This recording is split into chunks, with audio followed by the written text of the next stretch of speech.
நம்ம பயன்படுத்துகிற பைக்கு, ஸ்கூட்டர்கள எந்த அளவுக்கு தண்ணீல இறக்கக்கூடாது, இறக்கணும்னு சில பேருக்கு தெரியல. ஒரு சில பேர் கரெக்ட்டா அத மெயின்டெயின் பண்ணி வச்சுருக்காங்க.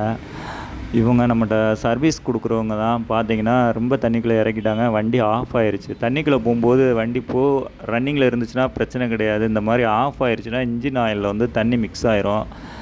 2வது ஸ்டார்ட் ஆயிரும் உங்களுக்கு இந்த தண்ணி காஞ்ச பிறகு. அப்படியே ஓட்டுனீங்கன்னா இன்ஜின் மேல வந்துரும்.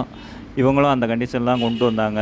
சவுண்டு கேட்குதுன்னு சொன்னாங்க. நம்ம ஆயில் செக் பண்ணி பார்க்கையில ஆயில்ல தண்ணி மிக்ஸ் ஆயிருந்துச்சு. தண்ணி மிக்ஸ் ஆயிருச்சுன்னா, நம்ம அந்த ஆயில எடுத்தாலும், புது ஆயில் திரும்ப ஊத்துனாலும் இதே கலருக்கு தான் தொடர்ந்து வந்துக்கிட்டு இருக்கும். அதனால நம்ம பழைய ஆயில ஊத்திட்டு, அத இன்ஜின வந்து சுத்தமா அந்த தண்ணி வந்த பிறகு தான் நம்ம புது ஆயில வந்து ஊத்த முடியும். அப்படி ஊத்துனீங்கன்னா தான் அந்த இது சரியாகும்.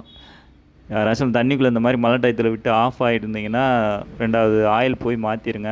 உங்க வண்டிக்கு வந்து பிரச்சனை வராம இருக்கும். இப்படி கவனிக்காம விட்டீங்கன்னா, ஃபுல் இன்ஜின் பார்க்குற மாரி வரும். செலவும் ரொம்ப வரும் உங்களுக்கு.